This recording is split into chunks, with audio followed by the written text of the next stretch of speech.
ఉన్నటువంటి బిల్స్ గురించి పదే పదే సెకండ్ ఇన్స్టాల్మెంట్ థర్డ్ ఇన్స్టాల్మెంట్ ఎప్పుడు వస్తూ అడుగుతున్నారు అధ్యక్ష. వారి సమాధానంలోనే అమౌంట్ డ్యూ 104 కోట్ల రూపాయలు అని చెప్తా ఉన్నారు. మరి దాంట్లో మరి ఏం లేదని చెప్తారు అధ్యక్ష. దీంట్లో కొంచెం క్లారిటీ లేదు అధ్యక్ష.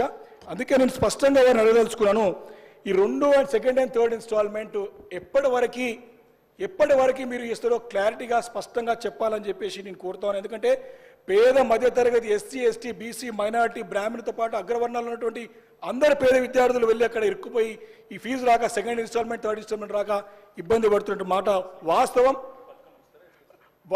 అధ్యక్ష. రెండోది మేము అడిగినాం స్పష్టంగా 2024-25లో మీకు వచ్చినటువంటి దరఖాస్తుల గురించి ఇలాంటి చెప్తలేరు అధ్యక్ష. ఈ ఏరు నాకు తెలిసి మేము కూడా అందరం కూడా ప్రతి తెలంగాణ ప్రాంతంలో ఉన్నటువంటి అందరూ కూడా పేద మధ్యతరగతిలో ఉన్నటువంటి బడుగులు బలహీన వర్గాలతో పాటు అగ్రవర్ణాలు ఉన్నటువంటి పేద విద్యార్థులు దీనికి ఆన్లైన్లో దరఖాస్తు పెట్టుకున్నారు. పేపర్లో కూడా ఎంక్వైరీ జరిగింది, కానీ ప్రభుత్వం నుంచి మాకు ఎలాంటి సంకేతం లేదు కాబట్టి ఈ సంవత్సరానికి ఎలాంటి శాంక్షన్స్ ఇవ్వలేదని చెప్పి క్లియర్ కట్గా పేపర్లో వచ్చిన సంగతి నేను మీ ద్వారా మంత్రి గారి దృష్టికి తీసుకొస్తున్నాను అధ్యక్ష.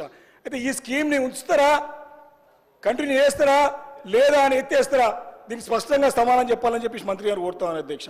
ఎందుకంటే భవిష్యత్ తరాల గురించి పెట్టుబడి విద్యార్థులపైన చెప్పేసి ముఖ్యమంత్రి గారు అన్నారు, కానీ భవిష్యత్ తరాల వారిది మరి ప్రశ్నార్థకంగా అంధకారంగా కనపడుతోంది ఈ యొక్క చర్య వల్లని చెప్పి చెప్పక తప్పదు అధ్యక్ష. అధ్యక్ష, రెండోది మనకి దగ్గర మన బడ్జెటే 3 లక్షల కోట్ల బడ్జెట్, 1,27 కోట్ల రూపాయల అప్పు ఈ ఏడాది కాలంలో జరిగినట్టు స్పష్టంగా అర్థమైంది.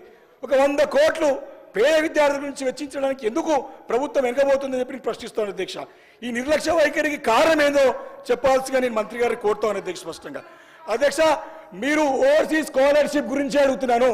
ఓవర్సీస్ స్కాలర్షిప్ లో మీరు ఇచ్చినట్టు మేనిఫెస్టోలో ఈ పేద మధ్యతరగతి అన్ని వర్గాల ప్రజలకు అధ్యక్ష, ఎస్సీ ఎస్టీ బీసీ మైనార్టీలో ఉన్నటువంటి అగ్రవర్ణాల పిల్లలందరూ కూడా 20 లక్షల నుంచి 25 లక్షల రూపాయలు చేస్తా అని చెప్పేసి మాట ఇచ్చి ఇప్పటి వరకు దానికి కూర్చోలేదు అధ్యక్ష. కొత్త 5 లక్షలు ఎక్కువ, కానీ కొండ నాలుగకి మంది వేస్తే ఉన్న 4 కోట్లు పోయినట్టు ఉన్న సంవత్సరానికి స్కీమ్ పైసలు లేవు అధ్యక్ష, ఉన్న పైసలు రాలే, ఇంకా దానికి సమాధానం చెప్పాలి అధ్యక్ష. అధ్యక్ష, రెండోది 1098 మంది అసలు ఎత్తివేత గురించే లేనప్పుడు ఈ క్వశ్చన్లను ఎందుకు ఉత్పన్నమైతాయి? మీ గవర్నమెంట్ లో మీరు పెండింగ్ పెట్టినాయి, మేము పే చేసినాం 244 కోట్ల రూపాయలు. మీరు పెండింగ్ పెడితే మేము వచ్చిన తర్వాత 140 కోట్ల రూపాయలు క్లియర్ చేయడం జరిగింది. ఇంకా ఎత్తివేత అనేది ఉంటే ఇంకా క్లియర్ ఎట్లా చేస్తాం సార్? ఇంకా ఉంచుతారా అంటే ఆల్ డిపార్ట్మెంట్స్కి సంబంధించి కాబట్టి మాకు కొన్ని ప్రాసెస్ చేస్తూ ఉన్నారు, ఇంకా కొన్ని నిబంధనలు పెట్టి తీసుకొస్తారు. ఇంకా ఉన్న పెండింగ్ మాకు మార్చి వరకు క్లియర్ చేయడానికి ఛాన్స్, మార్చి వరకు మేము క్లియర్ చేయడానికి అవకాశం ఉంది. ఎత్తేస్తారా తీసేస్తారా ఈ క్వశ్చనే లేదా సార్? అక్కడ పెండింగ్ ఉందని చెప్పిన 104 కోట్లు పెండింగ్ ఉంది, 140 కోట్లు క్లియర్ చేసినాం. మీరు పెట్టిన ఈ 244 కోట్లలో మేము 140 కోట్లు క్లియర్ చేసినాము. ఈ ఇయర్లో ఇంకా 104 కోట్లు మార్చి వరకు మేము పే చేసుకోవడానికి అకాడమిక్ ఇయర్ మాకు అవకాశం ఉంది, మేము క్లియర్ చేస్తాం అవి కూడా. Thank you speaker sir. అధ్యక్ష, నేను క్లారిటీ అంటే అధ్యక్ష, నేను అది పేద విద్యార్థుల గురించి స్పష్టంగా వేయవలసిన అవసరం, ఎందుకంటే విదేశాల్లో ఇరుక్కుపోయినారు కాబట్టి వారి సమస్యకి పరిష్కారం రావాలి కాబట్టి అడుగుతాం అధ్యక్ష. వారు చెప్పినట్టుగా 2023 వరకు డిసెంబర్ 2023 వరకు 7,801 మంది విద్యార్థులకు గాను 1,131.56 కోట్లు ఓవర్సీస్ స్కాలర్షిప్ రూపంలో గత ప్రభుత్వం చెల్లించింది అధ్యక్ష. వారు చెప్పినట్టుగా ఫస్ట్ ఇన్స్టాల్మెంట్ క్లియర్ అయిపోయి పెండింగ్ పెట్టే కాదు అధ్యక్ష, అవి సెకండ్ ఇన్స్టాల్మెంట్ థర్డ్ ఇన్స్టాల్మెంట్స్ అవి. దయచేసి మంత్రి గారు సరిదిద్దుకోవాలని చెప్పి కోరుతా ఉన్నాను అధ్యక్ష. దీంట్లో క్లియర్గా 104 కోట్ల రూపాయలు థర్డ్ ఇన్స్టాల్మెంట్ చెప్తారు, కానీ second installment third installment pending ఉంది. ఈ సంవత్సరం అప్లికేషన్స్ క్లియర్ కాలేదు, దాని గురించి ఈ సంవత్సరం దరఖాస్తుల గురించి స్పష్టత ఇవ్వాల్సింది కోరుతూ అధ్యక్ష. ఒకటి స్పష్టంగా లేదు రాష్ట్రంలో అర్థమవుతా ఉన్నది అధ్యక్ష. దీంతో పాటు ఓవర్సీస్ స్కాలర్షిప్స్తో పాటు ఫీ రీంబర్స్మెంట్ కూడా దగ్గర పెండింగ్ ఉన్నాయి. అదేవిధంగా అధ్యక్ష, డబ్బులు చెల్లించాలంటే అధ్యక్ష ప్రశ్న అడుగుతున్నారు అధ్యక్ష. క్వశ్చన్ అడగండి. డీవియేషన్ కాకండి క్వశ్చన్ నేను డివియేషన్ అయితలేదు సార్, ఎక్కడ కూడా డివియేషన్ రియంబర్స్మెంట్ కాదు ఇది. సార్. రియంబర్స్మెంట్ క్వశ్చన్ కాదు ఇది. ఫీజు రియంబర్స్మెంట్ క్వశ్చన్ కాదు ఇది. ఓవర్సీస్ స్కాలర్షిప్ గురించే మాట్లాడుతున్నాను అధ్యక్ష. ఈరోజు ఏ బకాయిలు చెల్లించాలన్నా, ఏ బిల్లులు చెల్లించాలన్నా మినిమం 10% లంచం లేని బిల్లులు క్లియర్ చేశారు అధ్యక్ష ప్రభుత్వము. ఎల్ఏ మినిస్టర్ గారు, ఎల్ఏ మినిస్టర్ గారు. అధ్యక్ష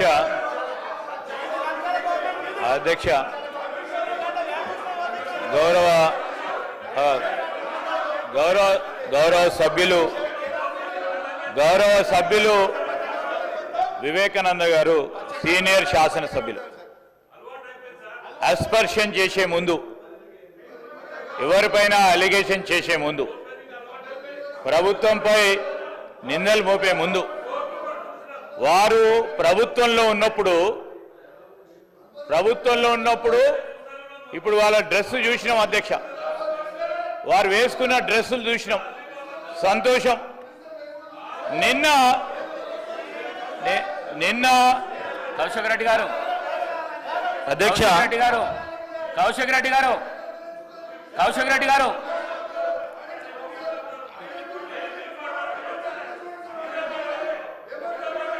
మీరు కూర్చోండి. కౌశిక్ రెడ్డి గారు, రాజేందర్ రెడ్డి గారు, కౌశిక్ రెడ్డి గారు కూర్చోండి. ప్రతిదానికి జోషులలో ఎందుకు లేస్తావు? కూర్చో. ఎల్ఏ మినిస్టర్ గారు. అధ్యక్ష sir, we take it very seriously అధ్యక్ష. Sir, as per rules and procedures, ఏదో మా కౌశిక్ రెడ్డి గారు మాట్లాడుతానో లేకుంటే ఇతర యువ శాసనసభ్యులు మొదటిసారి వచ్చిన వారు మాట్లాడితే దానికో వివేకానంద గారు సీనియర్ శాసనసభ్యులు అధ్యక్ష. రూల్స్ ప్రొసీజర్స్కి సంబంధించిన అన్ని అంశాల విషయంలో వారికి అవగాహన ఉంది. రూల్స్ ప్రకారం కూడా వారు చదువుకొని ఉంటారు.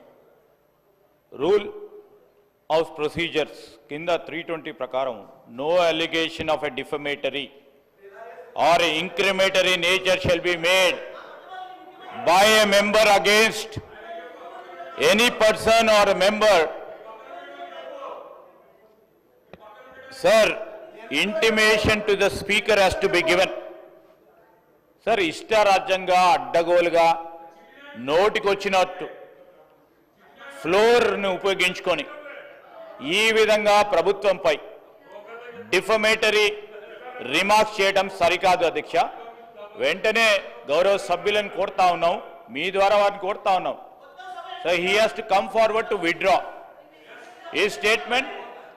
సార్, మేము మిమ్మల్ని కోరేది ఒకటే అధ్యక్ష, నేను ప్రతి సందర్భానికి సంబంధించి ఏ ఆధారం లేకుండా ఎవరిపైన మాట్లాడాలంటే వితౌట్ నోటీస్ ఇచ్చే కార్యక్రమం జరగకూడదు.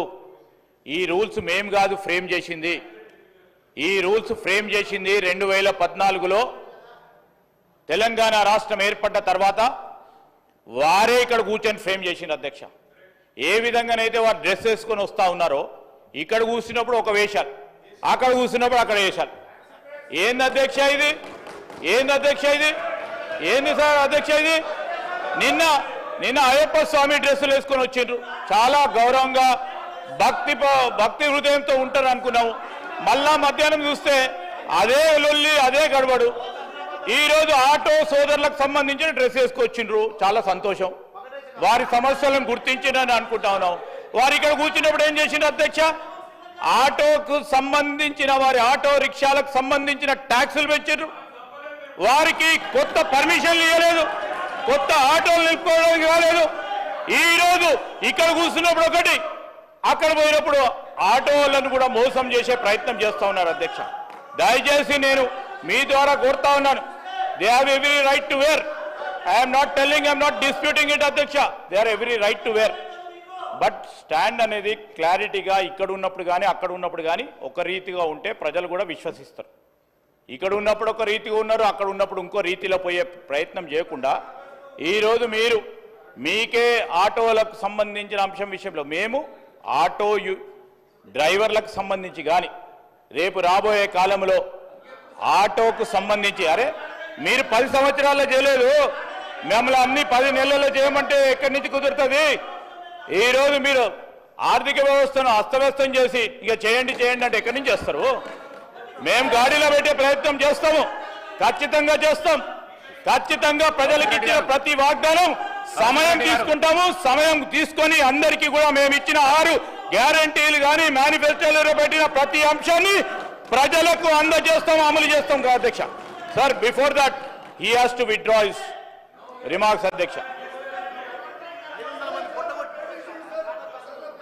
కేపీ వివేకానంద గారు నిన్ననే సీనియర్ శాసనసభ్యులు శ్రీ హరీష్ రావు గారు వచ్చి ఈ 320 విషయంలో పట్ల వారు ఒక అప్లికేషన్ కూడా ఇవ్వడం జరిగింది. వారు చెప్పిన ప్రకారం మేము దాంట్లోకి వెళ్ళి వాటిని తొలగిస్తున్నాం. మీరు కూడా ఈ విధంగా మాట్లాడడం భావ్యం కాదు. ఇది 320కి అగెనెస్ట్గా ఉన్నది. తప్పకుండా వాటిని తొలగించే ఏర్పాటు చేస్తాం. రైట్, చెప్పండి. ఇది పేద విద్యార్థులకు సంబంధించిన అంశం అధ్యక్ష. Yes, I'm a word I'm alleging, నేను ఆరోపిస్తున్నాను 10% లంచాలు తీసుకునే ప్రభుత్వంలో చక్కెరగా చెప్తాను అధ్యక్ష. ఎస్ ఎస్ బరాబర్ చెప్తాను. హౌస్ సార్, ఈరోజు ఇప్పటికి కూడా గౌరవ సభ్యుడు ఆ విధంగా మాట్లాడటం సరికాదు. అనేక ఇప్పుడు వాటి గురించి చర్చ పెట్టమని చెప్పండి అధ్యక్ష. 10 సంవత్సరాల కాలం పాటు ఎవరు ఏ విధంగా కమిషన్లు తీసుకున్నారు, ఏ సందర్భంలో తీసుకున్నారు, ఎక్కడ ఏ విధంగా తీసుకున్నారు, ఏ విధంగా నడిచింది, ఖచ్చితంగా కూడా చర్చ చేద్దాం. తీసుకోకుంటే తీసుకోలేదు. ఈరోజు ఒట్టిగానే బట్టగాల్చి నెత్తిపై మా మీద వేద్దామనే కార్యక్రమం చేసి ప్రజలను పక్కదారి. ఇప్పుడు వారు అడుగుతా ఉన్నది ఓవర్సీస్ స్కాలర్షిప్ గురించి. వారి దగ్గర సమాచారం లేదు. ఈ విధంగా మాట్లాడితే మళ్ళా సభ దృష్టిని మళ్లించాలనే ప్రయత్నం. కానీ మీరు ఓవర్సీస్ స్కాలర్షిప్ సంబంధించి మా సహచర మంత్రివర్గ సోదరిమని చెప్పింది. ఓవర్సీస్ స్కాలర్షిప్ కు సంబంధించి ఎక్కడ ఆపలేదు. ప్రాసెస్ లో ఉంది అని చెప్పడం జరిగింది. ప్రాసెస్ లో ఉంది అంటే జరుగుతాయి. ఎక్కడ కూడా ఏ స్కాలర్షిప్ ఆపలేదని చెప్తా ఉంటే దాన్ని ముందుకు తీసుకెళ్లే దాంతో సమాచారం పూర్తి స్థాయిలో లేకుండా ఇష్టారాజ్యంగా డిఫమేటరీ స్టేట్మెంట్స్ చేయడం ప్రభుత్వం పైన సరికాదు. Sir, you have to take it very seriously. Sir, if put a discussion on it. Let's discuss, Adhyaksha. We are here. We will put everything before the house. Definitely.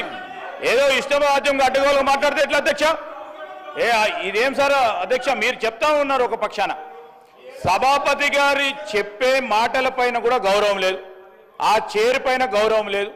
మీరు చెప్పిన అంశాన్ని విషయంలో కూడా దాన్ని తొలగిస్తామని చెప్తే మళ్ళా తొలగియొద్దు, ఉండాలి అని చెప్తే మాకు కూడా అవకాశం ఇవ్వండి. మా సభ్యులు కూడా మాట్లాడతారు, ఏ విధంగా అయిందో మాట్లాడతారు, ఏ విధంగా చేయాలనో మాట్లాడతారు. ఏంది అధ్యక్ష, let him restrict that and all those. నేను I request honourable member also to withdraw because we have to stand. వారు కూడా చదువుకునేవారు. ఇష్టరాజ్యంగా అడ్డుకోలేమో మాట్లాడతారు అధ్యక్ష. నేను కౌశిక్ గారిని కూడా కోరుతా ఉన్నా. వారు ఫస్ట్ టైం మెంబర్ కాదు, వివేకానంద్ గారు ఇది సీనియర్ మెంబర్. కౌశిక్ గారు మాట్లాడిందంటే అర్థం చేసుకోవచ్చు. కానీ నేను కోరుతా ఉన్నా వివేకానంద్ గారిని, ప్లీజ్ విత్డ్రా.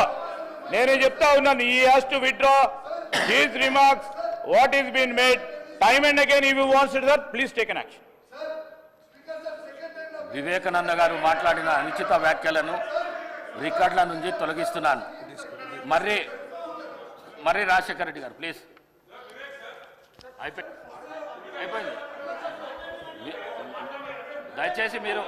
దయచేసి మీరు ఒకళ్ళతో వలకకుండి మాట్లాడండి. అయిపోయింది మాట్లాడండి. మర్రి రాజశేఖర రెడ్డి గారు మీ సభ్యుడు కాదా? రాజశేఖర రెడ్డి గారు మీ సభ్యుడు కాదా? అయిపోయింది. క్వశ్చన్ అయిపోయింది. ఆన్సర్ కూడా ఇవ్వడం జరిగింది.